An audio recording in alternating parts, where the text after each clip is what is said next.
Hello, everyone. Can you hear me? Good viewers.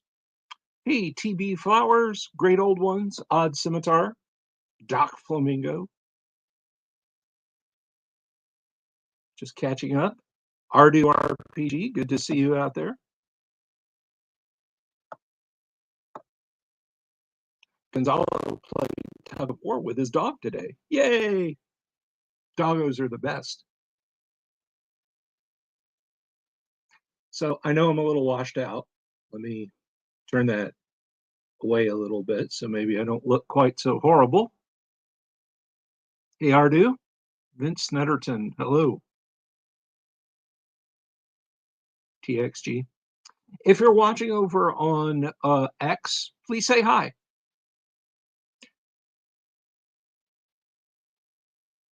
Warbly sound. Yeah, that's about as good as the sound is going to get, I think. I'm on a not great netbook right now. Now, nothing's wrong with any of the gear. When I stream from Lake Geneva, this is going to be it. This is going to be how I communicate with you guys. So I may try my phone tomorrow during the day. Hey, Joe Kaufman. Let me try something here. Let me do banners and turn on my banner. And turn on my display there.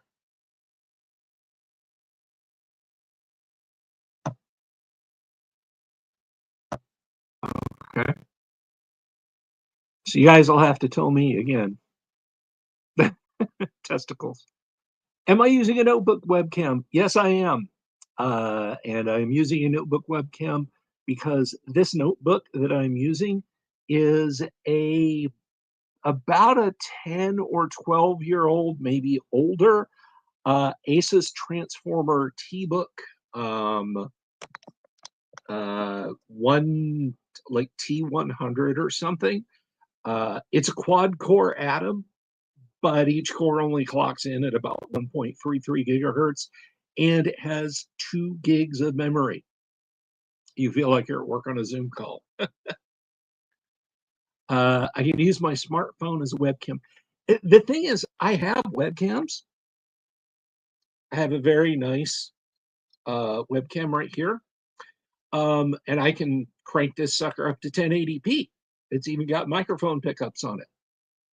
The problem is this thing doing 1080p out is kind of a non-starter. Hey, Dying Breed. So, yeah. But anyway, when I'm at the con this week, I'll do a couple of live streams, probably do an impromptu interview, and this is how I will connect to you guys. Yeah, old notebook, old specs. No point in debating on Twitter. Well, no, it's not. It's generally not. I just go on there to have fun myself. So, but you guys can see me and hear me, and that was kind of the key thing. This is sort of a unique angle for you guys. I actually used to sit like right over here, which during hurricane season last year, during hurricane season, yeah, I mean, I can try and stream from the phone. Yeah, the Blair Witch camera angle. I'm so sorry. And I can adjust this a little bit, but then you'll be looking at my chest. That's not too bad. That's not too bad. That's not too terrible. Who's that man behind the curtain? That's me. Oh, and hey, Yang, by the way. So anyway, this is pretty much going to be my streaming setup for the week. Wow, there's 65 of you guys watching, which means like 10 of you here on YouTube and 55 people have scrolled past my live stream. No, it's a little bit better. It's 23 and 42. It may be. It certainly may be, Ardu. And the only reason I didn't just jump on with my phone is I know there's a little bit of a difference using StreamYard on your phone than using it on a computer, which this technically is. This is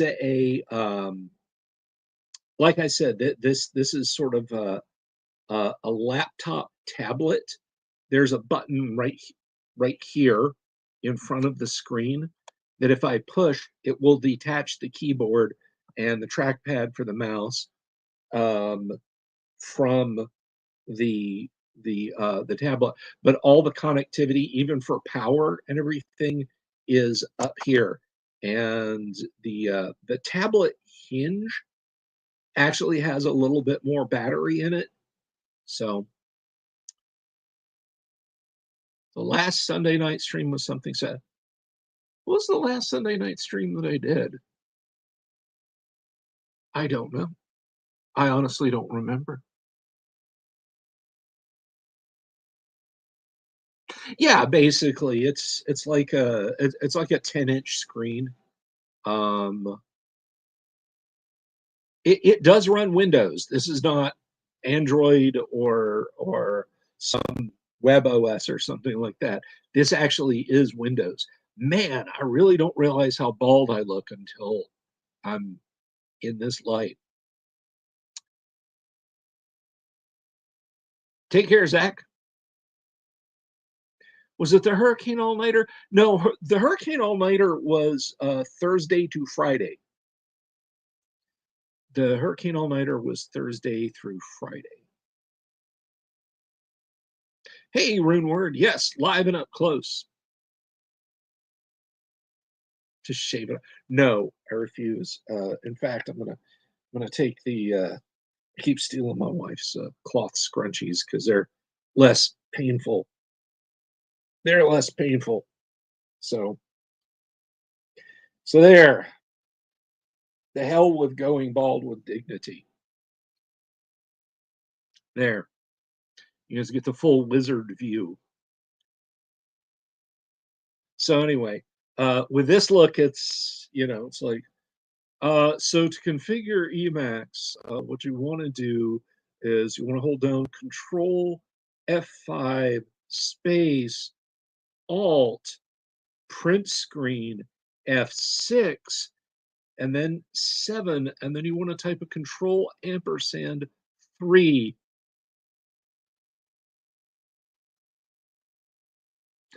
I can go full Gandalf if you guys want, because I got the hat.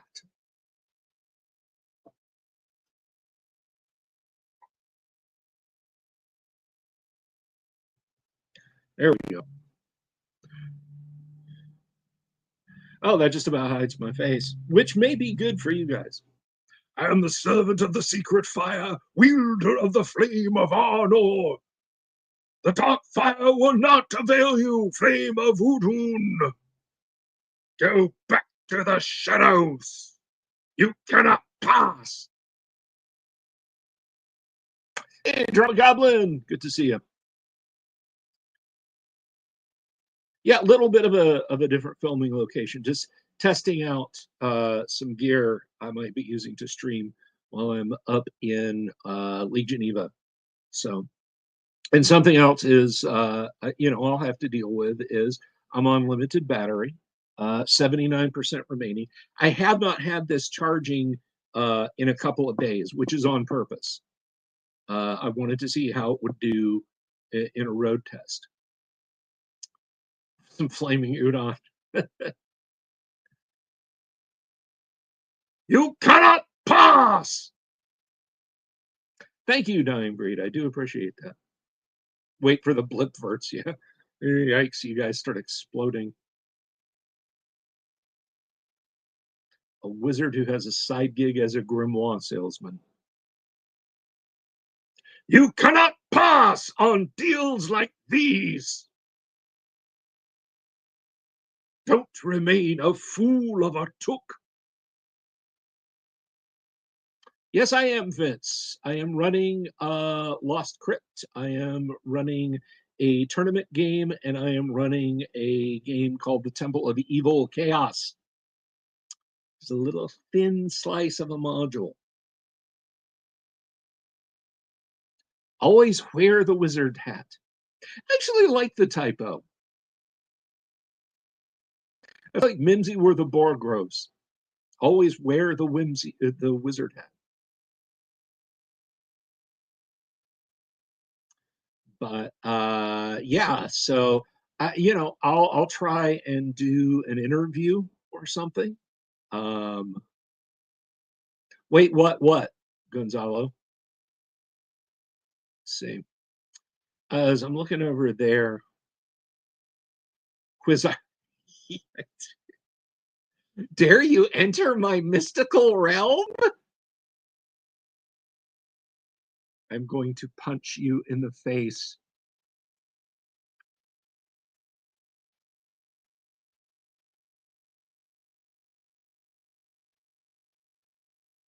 Thank you, Thomas. I appreciate that, Thomas. There with the um, with the super.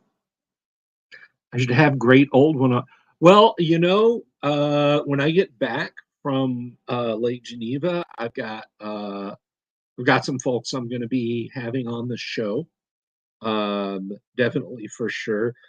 Ken and James, who made that excellent art book we got called Monsters, which I've shown this to you guys before. I'm going to show it off again just because it's really cool.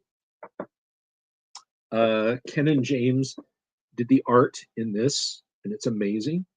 And I just realized that my camera is reversed. So that says stress nom, which if they're going to eat you, yeah, it's pretty stressful. Stress nom. Keith Van, love and support. How beautiful is your day getting already, my strong and resourceful friend? You know what, Keith? It's evening here, so it's been pretty good. So it's straight on your guys' screens. Cool. I don't have to go in and flip it. It's not reversed for you guys. So I see it again. I see it. It says stress knob, which is very funny. Well, I guess it would be Srets knob, which is less funny. Let's see. But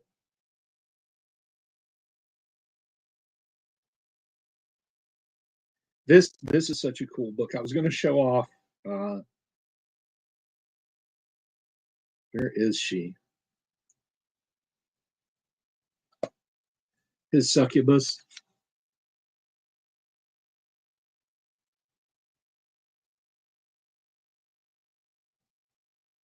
Yeah, I see her coming in. I think I've had a good run.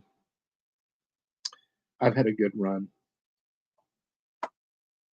Same with the Merilith, if I'm being completely honest. Oh no, a snaky woman with 6 arms. No, no. I'm sorry. I'm being disgusting. I should stop. Tonight's episode, the author's thinly disguised fetish. How are the perception of Brazil there right now after Trump's? Ardu, I don't talk politics on this show ever, except insofar as it pertains to TTRPGs. So I don't know. And to be honest, I'm a little out of the loop on that anyway. Yeah, definitely a final day. That's just, oh no, guys, run! I'll hold her off. Channel strike, probably.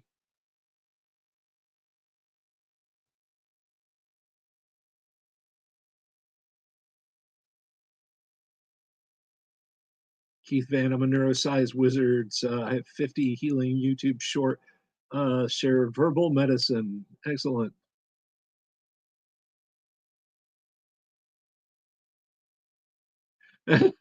cat gonorrhea. I cat gonorrhea.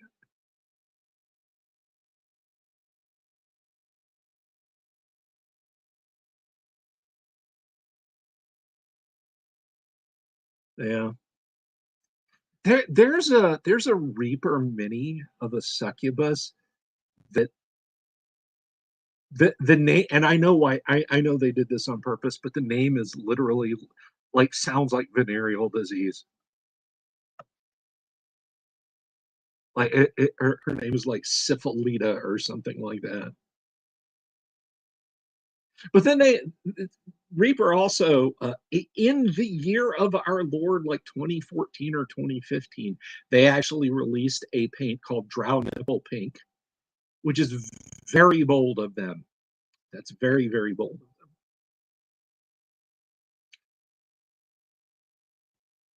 I mean, in the middle of an age when guys were being forced to apologize for wearing traditional Hawaiian shirts that their wives had made for them. Um, yeah, that's a real possibility and probability too, Thomas. But anyway, we're gonna skim on past that. We're just gonna skim on past that.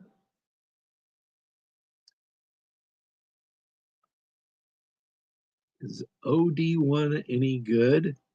I don't know that module. You think that's just called fuchsia? Yeah. Um, I would send you guys a link, but I honestly don't know if this computer will catch fire if I open up another browser tab. Um,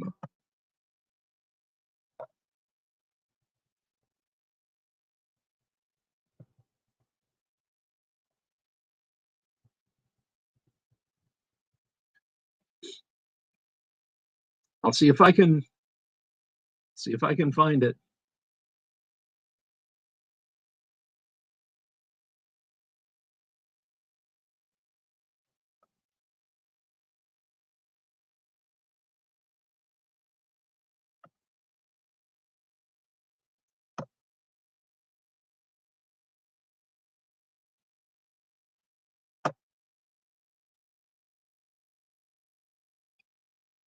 Have you ever made a video selling AD&D versus BX?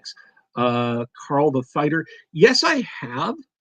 I like versus as in well, let me back up a second. Versus as in um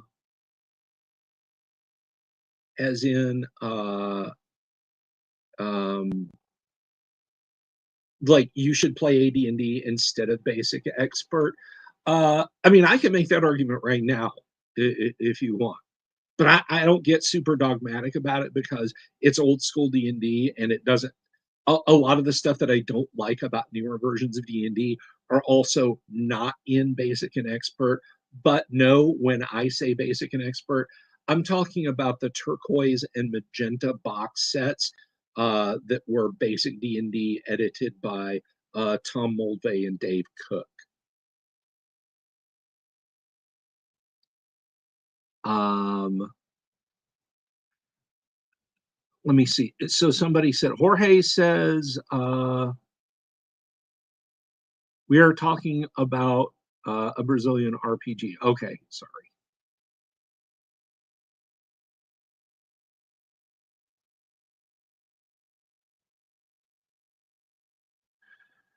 Um, 6 arms to hold you. That's right. I just, you know, when I had Renereme, Jane the succubus, running loose in, hey, Doc Flamingo, thank you. Um,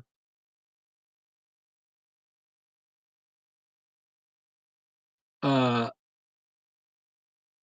but when I ran that whole part of my first edition AD&D game on Monday nights, my private one, um, I, I picked a Malirith over a succubus, not out of any weird thing that I have. Um, but I did that. Well, I had to have a human head for the helm to fit on, right? Um, I just thought a succubus just would have been too on the nose. And plus, I didn't want to copy Tales of Wire, which, if you know, you know.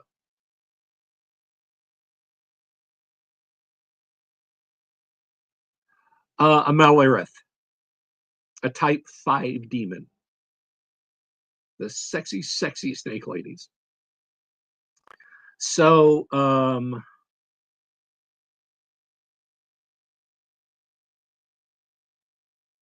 the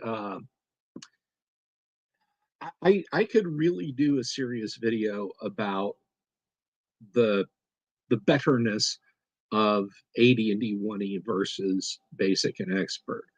Um, I think, to me, not having demons and devils and the named spells, grittier combat, things like that, not having things like that in basic and expert, and it leaves me flat. Okay. I've said before, and I hold on to this.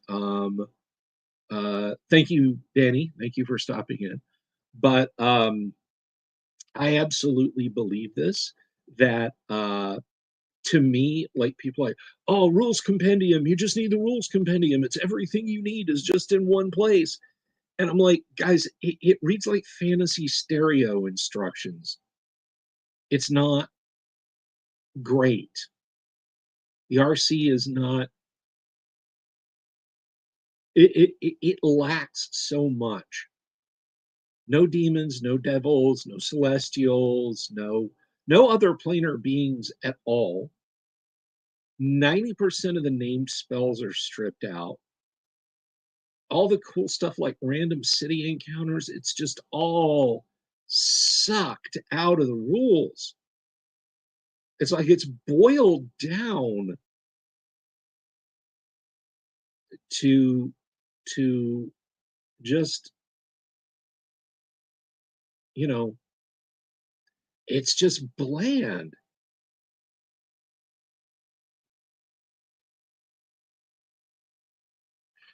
Okay, I actually let someone use, this is a good question from Gonzalo. I actually let someone use the Dragon Magazine Monk versus the one that was in the PHB years and like decades ago. I'll have to go back and look. And I think, is that the article that's titled "He's Got a Lot to Kick About"?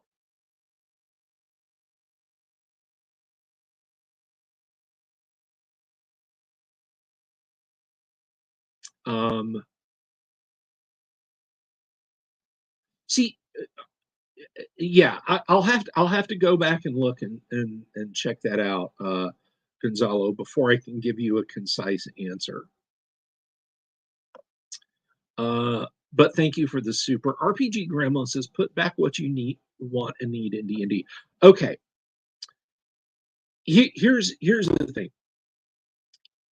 Back in 2002, when I was playtesting, and let me be clear, this is not like when I was Q&A at Blizzard moment.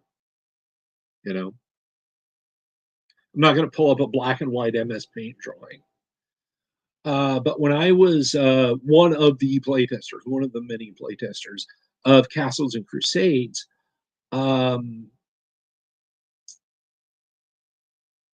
and I would hit stuff that I did. I'm like, okay, I'm giving this a fair chance, but it doesn't have this, and it doesn't have this, and it doesn't have this, and it doesn't have this. And the response from the Steves was, well, just if you like the AD&D save system, put the AD&D save system in.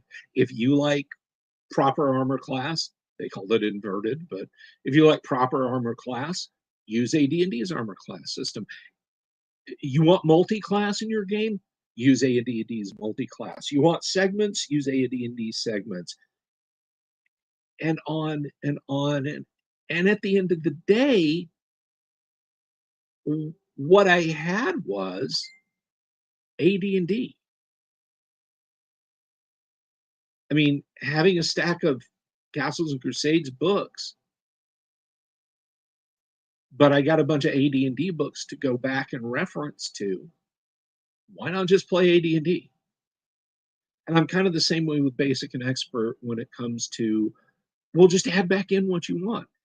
If I add back in everything I want, then I've got AD&D. It's just, it's just. I agree with you. I agree with you, RPG Grandma. Like I absolutely agree with you. Now, with that said, I also agree with you that the if I'm reading you right, the better way to do it is to take the, rather than try and put the things that you love about AD&D into versions of D&D you don't, is put the rules that you like from other editions of AD&D or other editions of D&D into AD&D.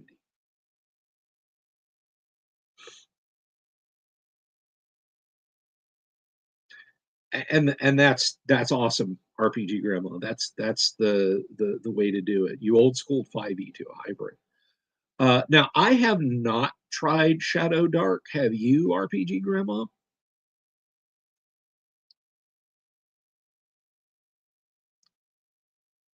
Have I ever shown how to play Gamma World? Every Friday night for the last 2 years. Um, yes, yes, I have.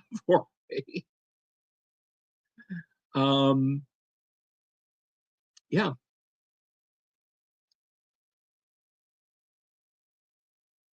yeah, okay, yeah. So Shadow Dark is kind of one of those same things for me. People are like, have you tried Shadow Dark, Bill? Have you tried Shadow Dark? It's got mechanics for taking damage if X happens, and I'm like, yeah, AD&D has that. Okay, if Shadow Dark is a gateway drug to get people to try to look at first edition AD&D, then I'm all for it. I am very much not a hobby geek. It's like I will never gatekeep the hobby based on, hey, Doc Flamingo, thank you for the super. Yeah, not $75 curious. I'll never be $75 curious. If somebody sends one to me and says, hey, I like this, you might like this, would you review this? Yeah, absolutely. Chubby Funster says Shadow Dark is kick ass. See, plenty of you guys like Shadow Dark. There's a couple of fun folks that run a Shadow Dark live stream. Dungeon Damsel is the YouTube channel at Dungeon Damsel, and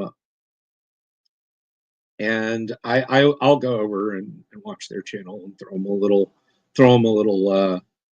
little tribute every now and again.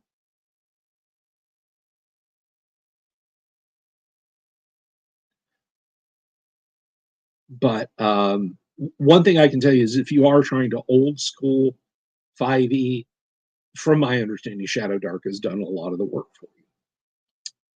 This is a Whitehander core book. I thank you, Gonzalo. My table, the legs are pretty even. I don't need to wedge that piece of shit by a piece of shit under anything here in the house. So thank you.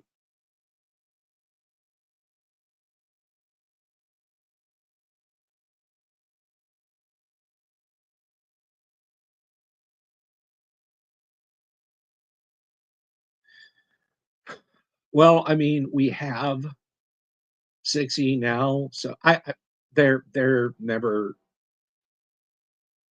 Let me vent a little bit here. they decided, Mike Merles, in his short-sightedness, the hat's kind of not working. The hat's kind of not working, I don't think. Not with this camera and the low amount of light in here. Mike Merles, in his short-sightedness, he hired a couple of literally who's. Like, if WotC had wanted to get some old school cred with 5e, there's so many people they should have gone to. They should have. They could have smothered Osric and Swords and Wizardry if they'd hired Matt Finch and Stuart Marshall, for example. Hell, they could have hired me. Yeah, the hat doesn't work at this angle. They didn't. They hired a couple of literally who's. And that may sound like I'm throwing shade, and I am just a little bit. But outside of some internet communities and Google Plus circles back in 2014, the consultants that they hired, they again, like I was flabbergasted because I'm like, the fuck have these guys got to do with old school D&D other than jumping on the OSR when the OSR started to rise after I had basically invented it in the early 2000s and deciding that they were the prominent voices of it. You know, they were part of that whole sort of, for lack of a better term, blog mafia. Like, you know, have you read this guy's blog? Are you in the comments on this guy's blog? Are you on this Flail Snails Google Plus, Google Circles friend circle thing?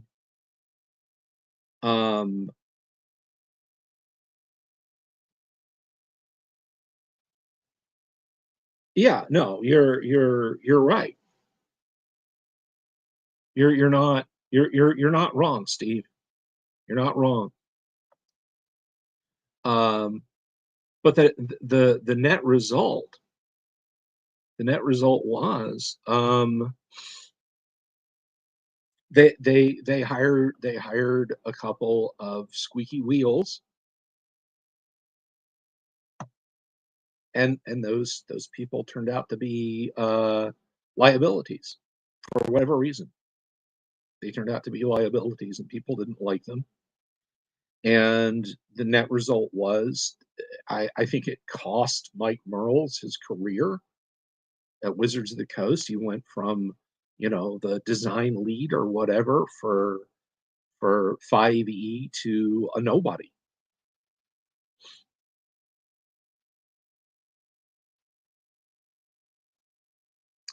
So I'm just scrolling up.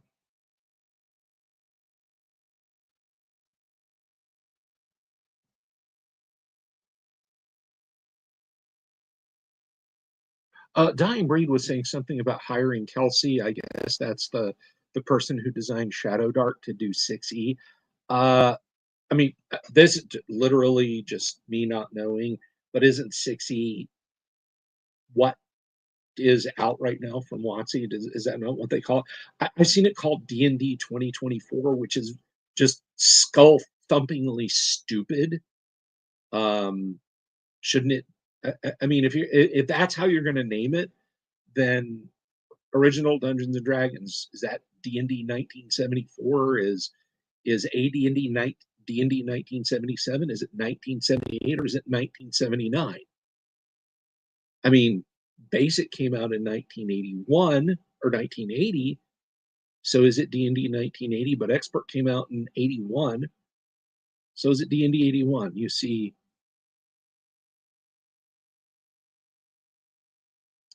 I gotta hang on a second, guys. I have a little tabletop fan over there. I have one that sits over there that kind of blows cool air up off the floor onto me while I'm streaming. But I'm not sitting over there. I'm sitting over here, and this green tablecloth is lying on my legs. So I was getting exceptionally warm.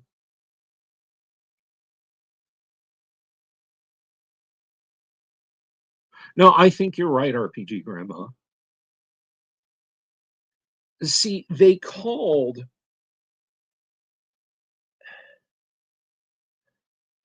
I'm going to sound like I'm edition warring, but I'm not really. But I firmly believe giving third calling the D&D that came out in 2000 third edition was literally just a marketing gimmick. It had nothing to do with AD&D. It was Ars Magica. It was a role play system originally created for Ars Magica by Jonathan Tweet.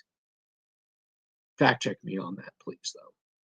If Tweet was the one who created Ars Magica, but it was the core of Ars Magica was that D20 to resolve, and then you add bonuses and stuff. They just bolted D&D's 6 stats onto it, and then did some bodge wires from the 6 stats down into the skill system, and that's how we got D20. Was they stuck D&D's name on it. Let's say Wizards of the Coast comes along and they just keep it going. They just clean up and they invent new classes and they get rid of some old ones and they bowdlerize even more. Third edition doesn't have a D20 system. The D20 system goes nowhere. The D20 system only got traction because it was given the D&D name.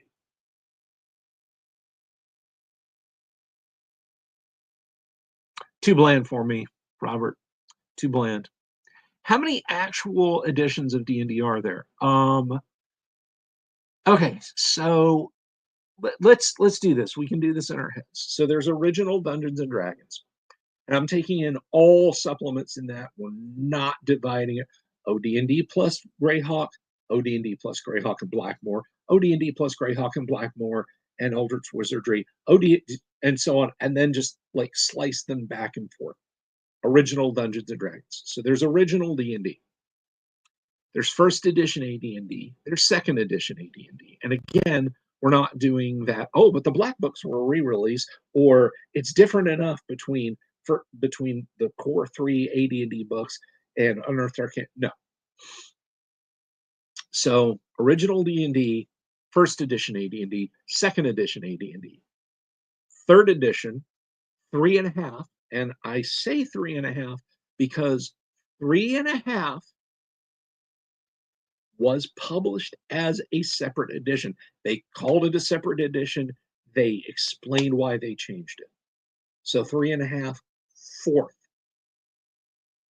And just like they did with 3.5, I'm going to say Essentials is a separate edition. D&D Essentials was a separate edition because, again, they published it aside from the edition that preceded it. So that's original, advanced, second edition, third edition, 3.5, fourth, essentials, fifth, and now D&D 2024. So that's 9 of those editions. But now let's wind it all the way back. So we have J.Eric Holmes Introductory. We have Moldvay and Cook Basic. So we have 2 editions of Basic. Now we get Menser Basic. That's 3. We get the whole BECME mess. That's 4. And then we get it cooked down into a single volume. That's 5. But there was also that strange quasi board game published version of D&D that was released in the 90s called the D&D introductory game or something like that, that was neither fish nor fowl. So I would call that 6. So there have been 15 distinct editions of Dungeons and Dragons for you to choose from. 15. 6 flavors of basic, 9 flavors of advanced. Really, there's only 2 versions of advanced and then a bunch that came after. So 15 ways to scratch your itch. And again, I'm not going to salami slice it. So we say that, oh, original D&D is one type of original D&D, and then the supplement, you were supposed to get all of the supplements and use all of the supplements. Yeah, some people called it the black box.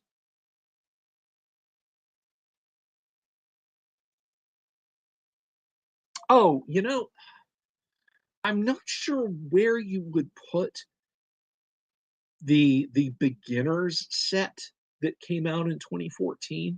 You guys know the box I'm talking about? It was actually pretty good, and if they had included character creation rules in that box, that would have been the new, oh man, summer of 2014 when I was a kid. That would have been the new 1979 or 1980s.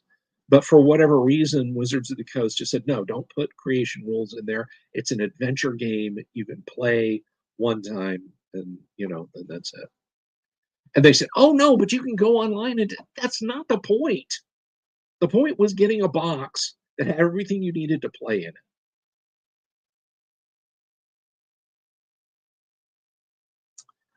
So I'm scrolling up because when I was telling you guys all of that.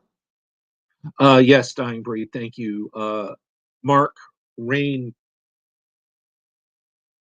Walk like an Egyptian, Hagen. And I'm not making fun of the guy. That's like, he used to insist that, like, if you wrote his name in an email or in a publication, it was Mark, like, dash, like, M dash underscore M dash Rain Hagen. very weird. Internet culture back in the early 2000s was strange. It's strange now, but it's commodified strange. It's like, oh, you're furry. Okay. You know, Back in my day, back in the 90s and 2000s, we had communities of people who believed that they were otherkin. So yeah, the little hyphenated name thing was strange back then, but now if I saw it, I'd just be like, man. I used to get weirder stuff than you with my breakfast cereal. Scrolling back down now, catching up.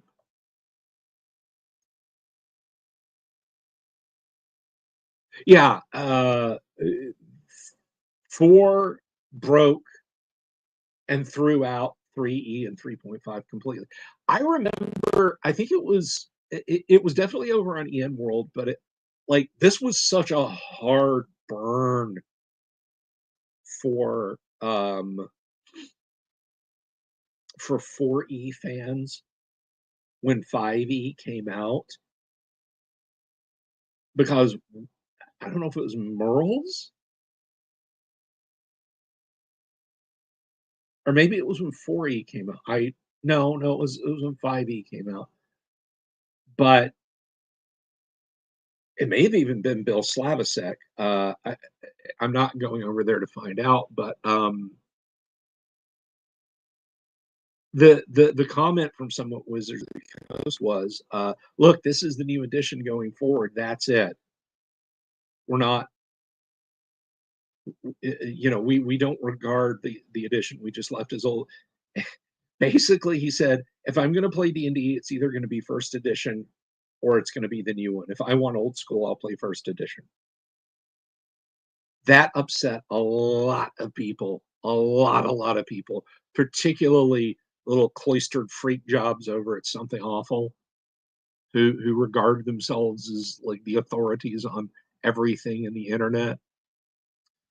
They were so pissed when WotC moved away from that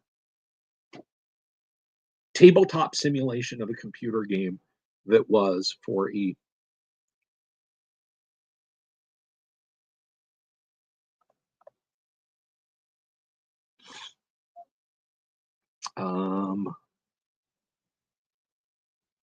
Yeah, so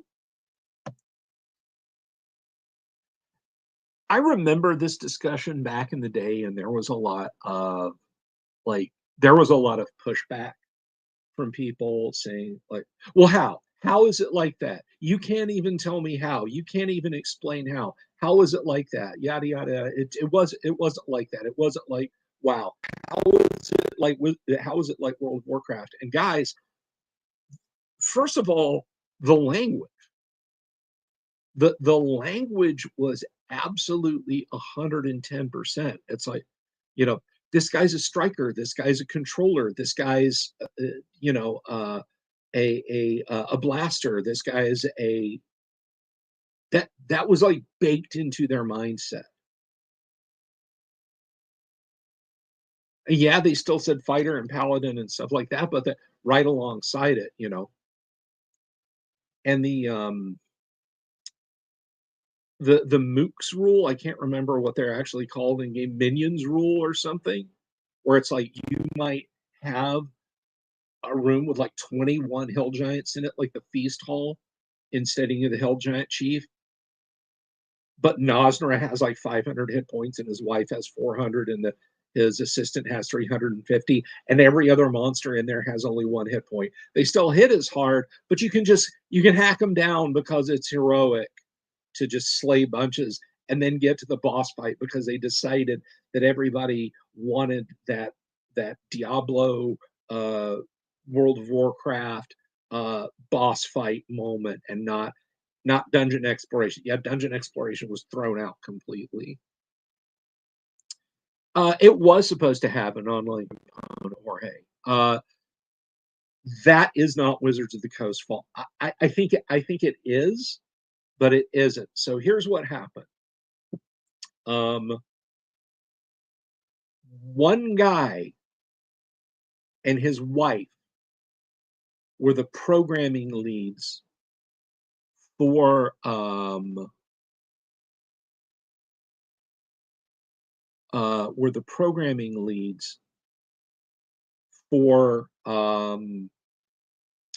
the digital component of 4th edition.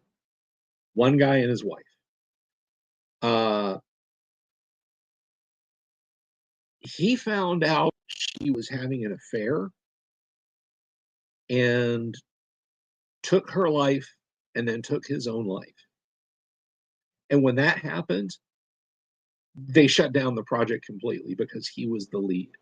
They had no structure under him that said, what if these two people were just suddenly out of the picture? Which their decease was not on Wizards of the Coast.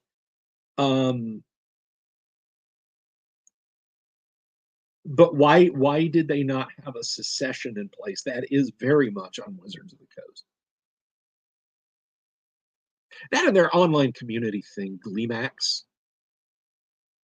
First of all, it was too much like Gleemanex, which was from the Kids in the Hall movie.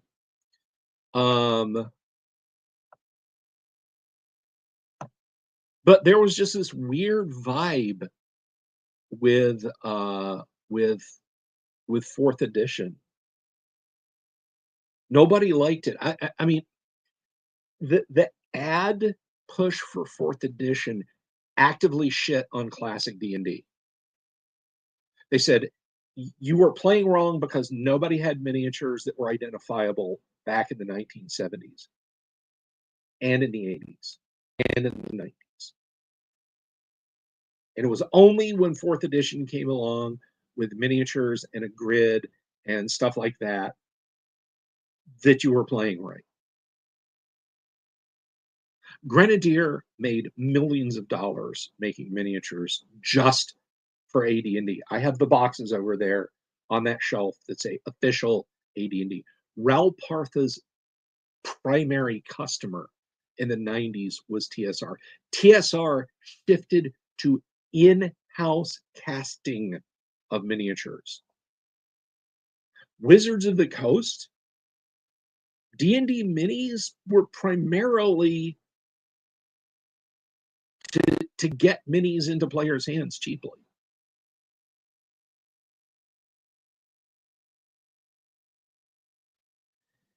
And so yeah, they spent a long time basically saying, look, you played D&D wrong for all those years. If this was how you were playing D&D, you were doing it wrong. Now we're going to teach you how to do it right. And the backlash from that was palpable. How palpable? They had a tour bus, a wrapped tour bus with custom interior that they started taking to Gen Cons during 4E's reign.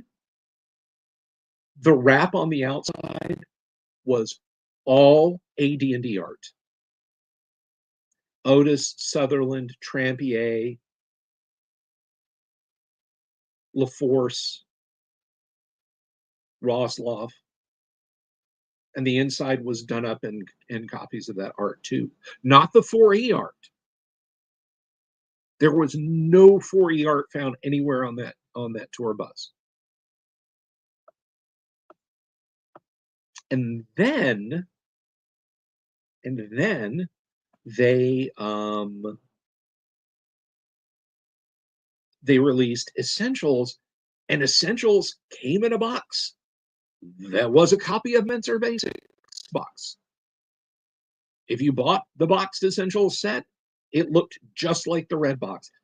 They scrambled so hard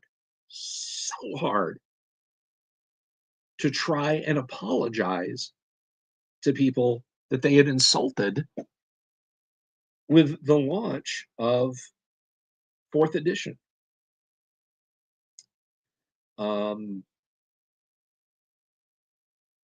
And when Merle started talking about the development of 5th edition, he soft pedaled the idea of this is going to be an old school edition. We're not going to fire customers. We're not going to insult people. And it just so happened to come out on the heels, or at the time, of the 40th anniversary of D&D. And they re-released AD&D. I remember that morning. Like, I remember that morning. Waking up and seeing the news. I was ecstatic. I called local comic shops, local game shops. Are you guys going to? And they were like, we have no idea what you're talking about. I called around everywhere, making sure, because you got to understand, they had pulled back, and so I wish I had Stephen Radney McFarlane on right now, because he was inadvertently part of the reason why the PDFs got taken away back in 2011 or whenever that was, 2012.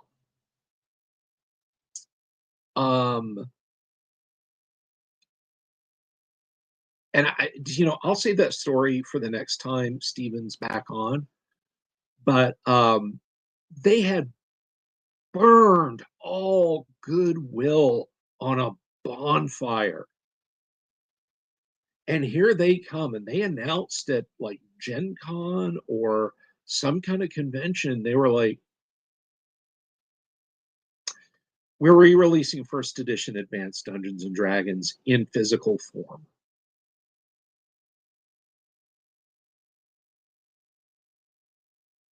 We are slow rolling the return of the PDFs. Thank you, Ardu. Be well.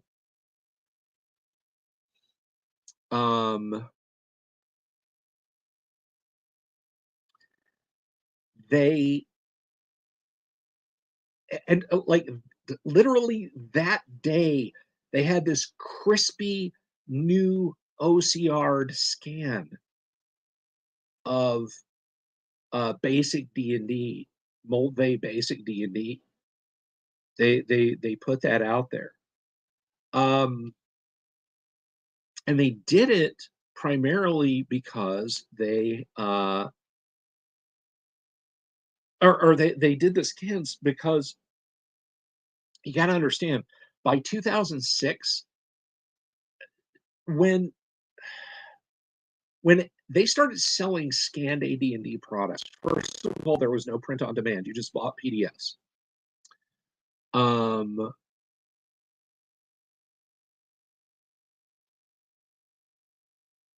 Yes, that's same Gonzalo, same, which is why I was so keen to buy them. Like I was so hot to get those AD&D PDFs back in the day because they were easily they were easily gettable. They were easily searchable. So those original scans were done by a company called Bastion Press. And Bastion Press was a third-party company. It was headed by a guy, Jim, I can't remember his last name. It wasn't Jim Ward. But for the longest time, he was tsrjim@aol.com was his email address. But he oversaw Bastion Press, and they would take AD&D books, OD&D books, modules, whatever, and they said, this is how we do it. We remove the pages from the book, and we put them on a drum scanner, and then we scan them. Back then, the scans were 96 dpi. They were great. Thank you, Steve Miller, Jim Butler. That's who it was. That's who it was.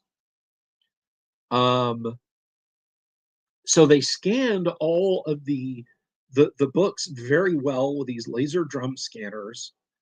And they would update. They would send out a scan, like you could go on their website and download a PDF of a green bar of what was coming next month. And I always thought this was hilarious. I thought this was wild. The best-selling books at Wizards of the Coast were the AD&D reprints, or the AD&D scans, rather. I remember some loser named Merrick B, when I was crowing about this, was like, that's not significant. He was pretty much a dedicated 3E fan who soft edition ward and the mods over on Dragon's Foot let him get away with it constantly. And like people would get timed out and so on for rising to his bait, and his response was always, I'm not arguing. And of course, they gave him a catbird seat over at EN World. So anything you said to Merrick B that was even a little bit harsh, the EN World mods would jump in your shit. So that was door. So that was what they did for a few years. Well, then Wizards of the Coast took that over. They took over the scanning. They cut out Bastion Press. They switched from a process of cutting the books down and scanning them with these glass laser drum scanners to laying things down on a flatbed scanner. You could see the curl and the shadow down the book spine. And they were not OCRing things, and they were not cleaning things up. And they were scanning it like I said, the lowest resolution.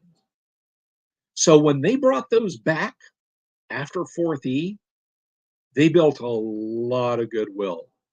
They built up a lot of goodwill. And I was like, okay, all right, this Wizards of the Coast I can deal with now. Fool me once, fool me twice.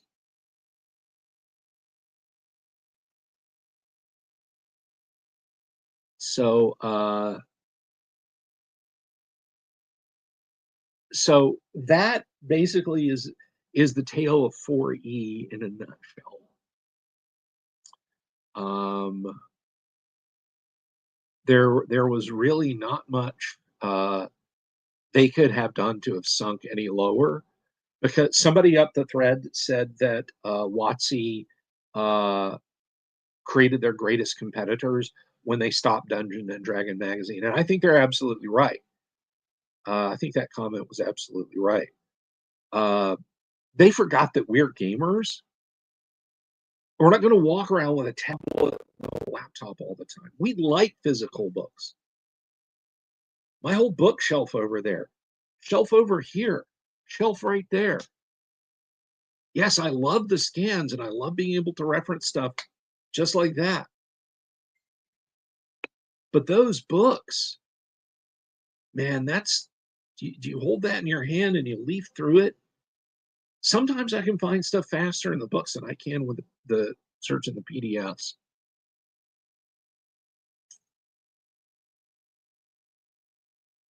No, they don't. RPG Grandma, they don't. See, what a lot of people think that Hasbro is a latecomer. They're not. They were in the process of buying Wizards of the Coast when Wizards of the Coast was in the process of buying TSR and getting the D&D IP. Hasbro just wanted the money printing machine of Magic the Gathering. And then they got D&D in the bargain. Now, periodically, they shake D&D by the shoulders and say, God damn it, just make money. I don't know what these people want. Just make money. I mean, I've talked to Tim Imholt, and Tim understands a lot about finance. I get that. Um, but this is like, what goes on now is like, if a major auto manufacturer tried to buy a local car club because they saw a lot of guys, like, oh my God, that guy paid $1,000 for a rolled engine and interiorless 71 Charger. It's literally a rusted shell. Look at the money these people are spending. Let's buy that club. And nobody's interested in buying a Dodge SRT from them. And they say, but we put a picture of an old car on the dash. What do you people want? They don't they they don't realize it.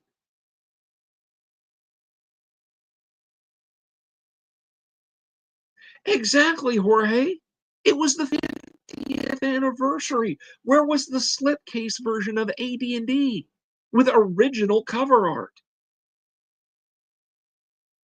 Where was a limited run of wood grain OD&D sets, not the cigar box now, not the wooden cigar box, but paperboard OD&D sets?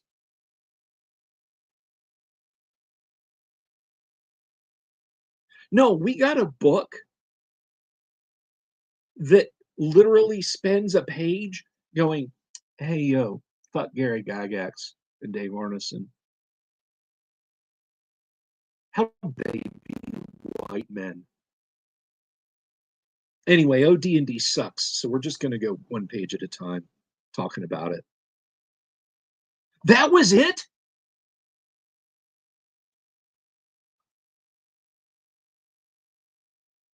That was it. That was it. That was their 50th anniversary. Guys, I've said this before, and I'll say this again. Hasbro and Wizards of the Coast have a 20-year plan going right now.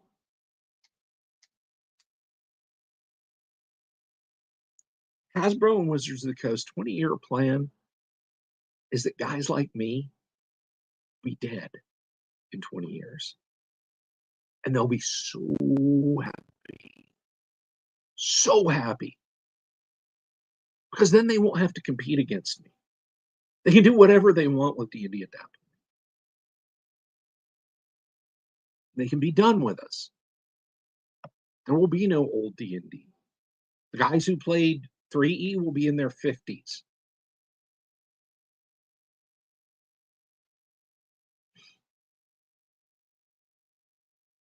Yeah, they were just in the process of getting bought, Steve Miller.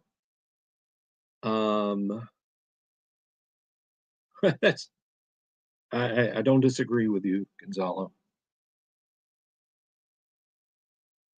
But TSR was in the process of being bought in 1999 when they released the 25th anniversary stuff.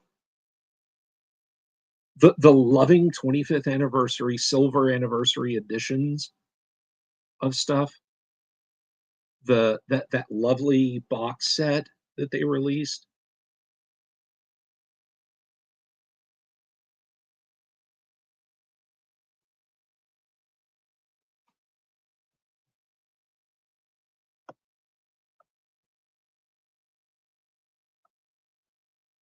That's just the way things are now. That's just kind of the way things are now.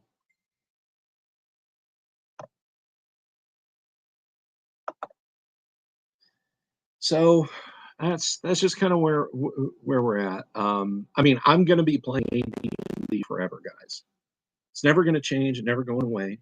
You have a silver anniversary rule book of a Holmes Basic. That's awesome. You know what? That I really, as awful as TSR was under Lorraine Williams, I got to give him mad props for that silver anniversary set, because there was playable D&D in there. There was a copy of B2, and there was a set of Holmes. Now, there were only 5,000 of those sets made, and they cost $50 back then. So it's not like it was an economical or practical way.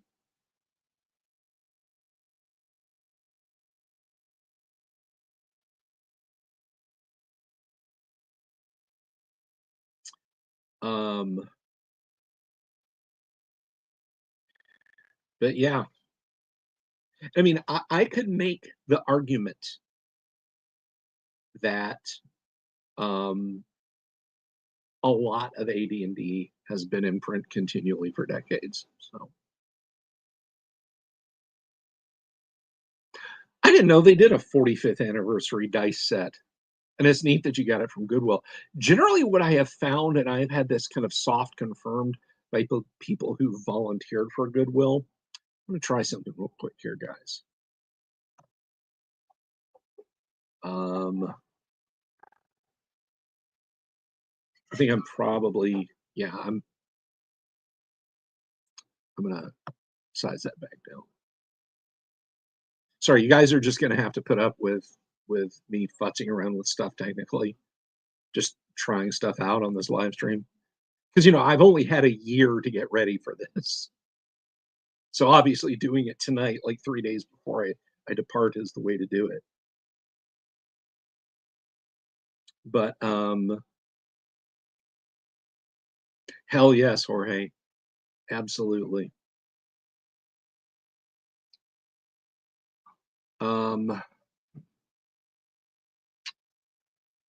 What was I saying? I honestly, I just feel like even as bad as they were back then, they liked it. And they're so they were just like a couple of years behind the curve. I mean, there's no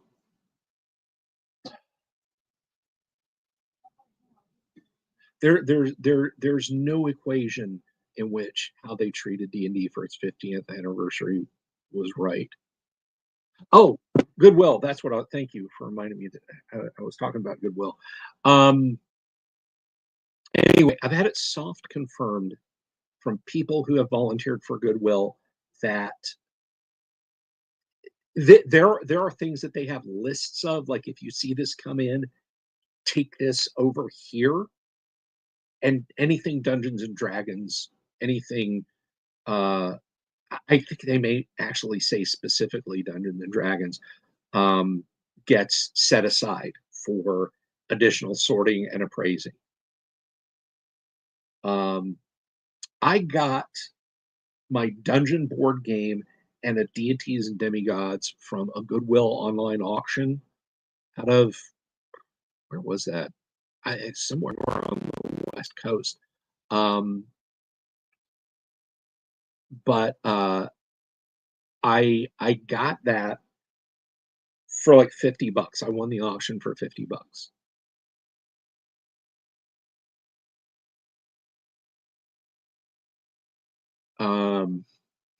Yeah, but first you got to go to a pawn shop and sell some jewelry to Steve Miller. Yeah, the thrift market did wise up, and I've said before, my OD&D set I got for $50 in 2005. It was supposed to be 60. I sent a check. I sent a check, or maybe it was an electronic payment, and they sent me a check back for $10 because the corner of the box was torn. It had a box split going.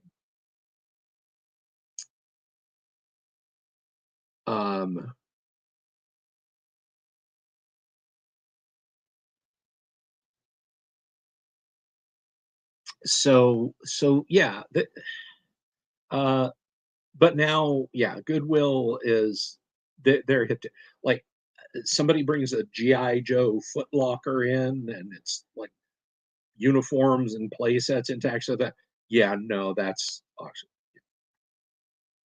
Your high lead content grandma's silver, yeah, that's going to get thrown on a shelf. Tube TVs, you know, water damaged cat pee smelling Guy Lombardo records, yeah. Your lovingly tended and polybagged Led Zeppelin collection, that's going for auction. That's what I was trying to say, and I just got completely distracted because I saw Zeus hovering around out there, which is weird.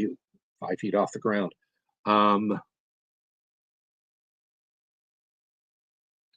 I wish you luck, Dying Breed. I've stumbled into stuff before, and just, it's been like, oh my god, I can't. My true first Monster Manuals and Dungeon Masters guide, I found at a local used bookstore, and they were like $5 each, and she gave them to me for $2.50 each because I had store credit. I used to get a lot of RPG stuff from her, and I wish I still had some of it. I have a black cardboard box set with that tiny, tiny D6, like microscopic D6, for Tunnels and Trolls. But I gave that away to someone. Or maybe I sold, I don't remember, but whatever it was, I should have held on to it. Kick myself for that.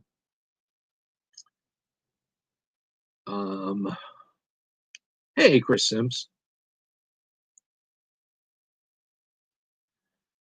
But the bargains are out there, man, but they're getting thin on the ground, brother. They're getting thin on the ground. You're not going to find an OCE white box. I don't think those are probably all bought up. You're not going to get an unexpurgated Deities and Demigods, but you might find some Orange Spine stuff, my friend. Okay, you people out there who like call the Orange Spine versions superior, what is up with you guys? Look, I love Jeff Easley's art, okay? I absolutely adore it. But you cannot deny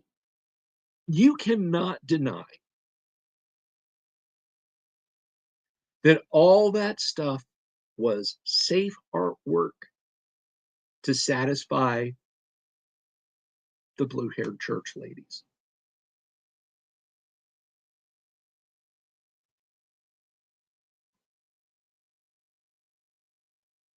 You can't deny that.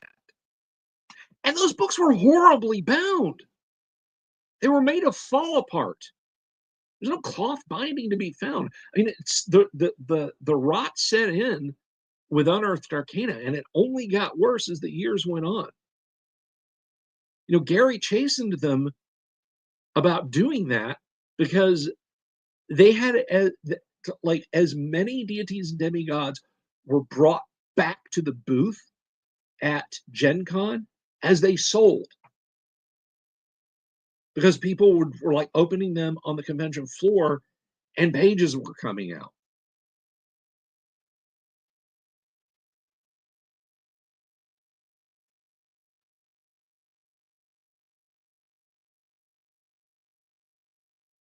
So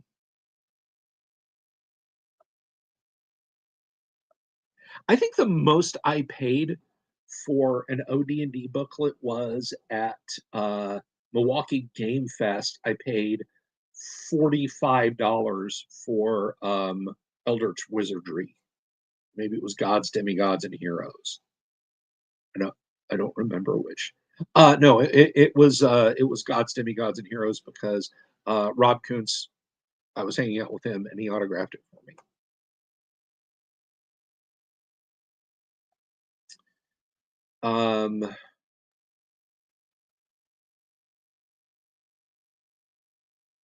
But yeah, I just I can't with the orange spines. I I mean, the proper books, you get that alternate entry for the Quasit on the back of the monster manual.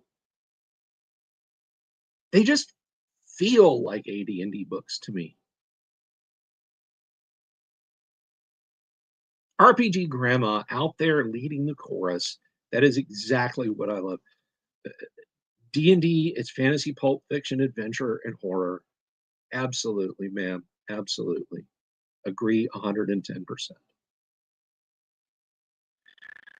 But there are people out there that are like, you know, no, the Orange Spine books are the best. And at least with my original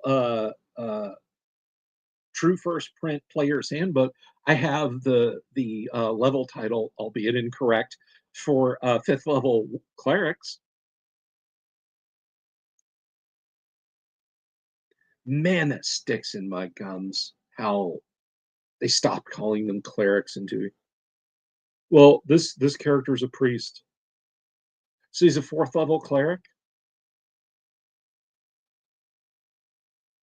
And rogues. I blame you two E fans. Rogues. A thief is just a kind of a rogue. No, rogue is a third level thief. Thank you very much. Wizards. A wizard. No, that's an 11th level magic user. But it sounds so much more fanciful when you say wizard and not magic user. Get out of here with that. Magic user. Utilitarian. Tells you what it is right on the tin. Magic user. Rouge subclass of bard.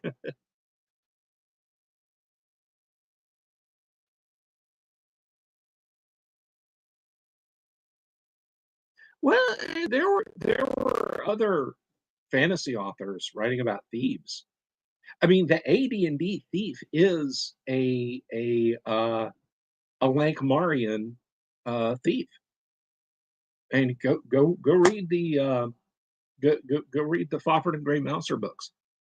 The Lankmarian thief is very much in the vein of thieves from the Fafhrd and Grey Mouser stories. Wizard and Black. Yes, Damien.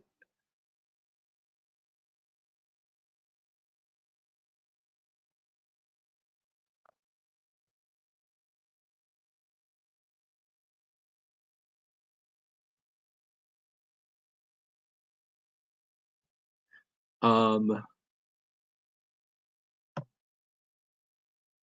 remember clerics were the name for the generalists and priests were those who follow a specific deity. Yeah, see, I mean,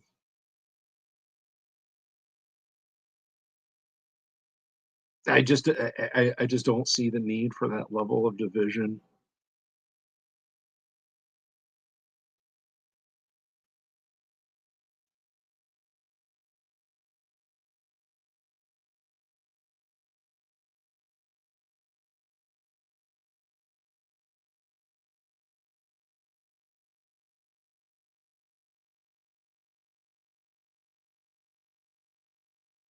Yeah, I can't. And I mean, I've gone on about this before. There's like, what are there, 72 classes, 108, 216, 852 classes now. And they all just boil back down to you're a magic user, a cleric, a fighter, or a thief. I'll be nice and throw in a bard or a monk.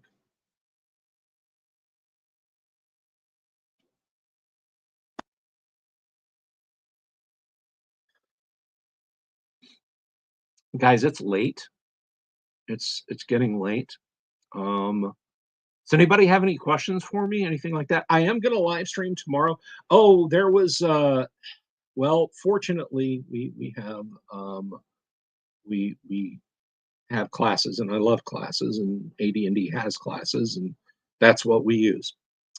But anyway, there was a question way upstream. I think it was Gonzalo that asked. Yes, we are playing on Tuesday. My flight does not leave. I don't have to be out the front door till like 10 o'clock on Tuesday morning. So yeah, we're playing Tuesday night. So regular live streams tomorrow night, and regular live or tomorrow afternoon. We're having a mail call. I got something cool in the mail I'm going to show you guys. But then a regular live stream on Tuesday night. I'm not going to stream on Wednesday. I will be on a plane for hours, and when I'm feet dry in Lake Geneva, I'm just not gonna. I'm just not. Thursday, I'll have to see what's going on Thursday. If I do a live stream Thursday, you guys will probably know about it the same time I do. Friday, probably not, unless it's very late at night, just something kind of impromptu again like this. Same for Saturday. I don't think so on Sunday. I'll have to check. I'll have to check. It'll be kind of spotty, but I will shoot some video. I actually have a competent phone now, so I'm not taking the DSLR with me. I'm not. I'm not gonna haul my big clunky camera.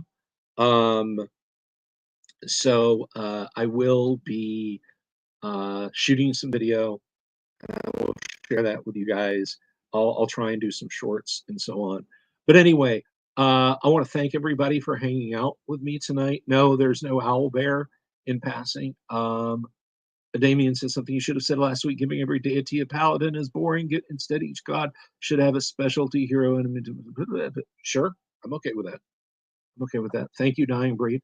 Again, I'm not gone. I'm not like running onto an airplane as soon as this is done. You guys can talk to me again on Tuesday and Wednesday. But I want to say thank you, Thomas Smith, Doc Flamingo, Gonzalo, and Doc Flamingo again. Thank you all very much for the supers. I really appreciate it. I'm going to put just cause I'm going to upload the closing credits to StreamYard so I can play those out, but I can't do that for you guys tonight. I don't have closing credits. But Steve Miller, YouTube suggested you stop in. Hey, if you guys haven't, if you made it this far, please click the subscribe button and click the bell icon for notifications. That is really helpful. Okay, I'm not going to go yet. Guys, I'm getting fucking curb stomped by YouTube right now. And I don't know why. I don't know why.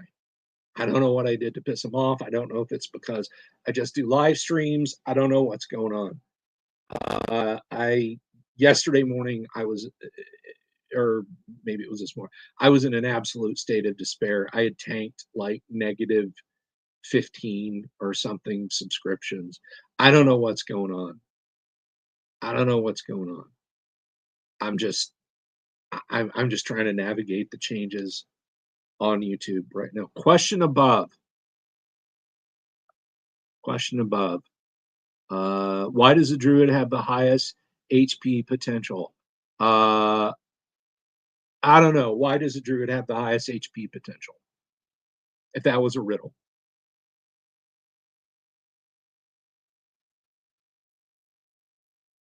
Yeah, I mean, if YouTube thinks I'm AI and they're trying to cut me out and not suggest me as slop, robots would be a lot more efficient at what I do than I do.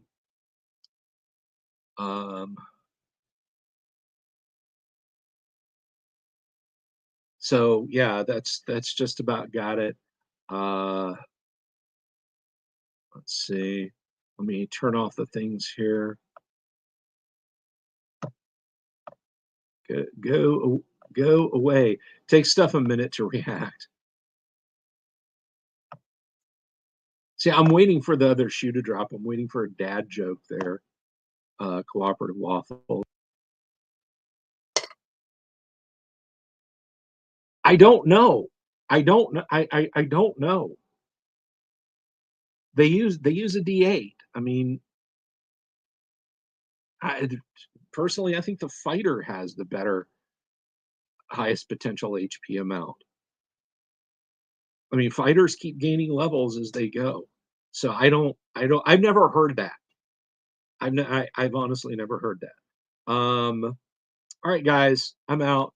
Love you all. I'll see you tomorrow afternoon. Take care.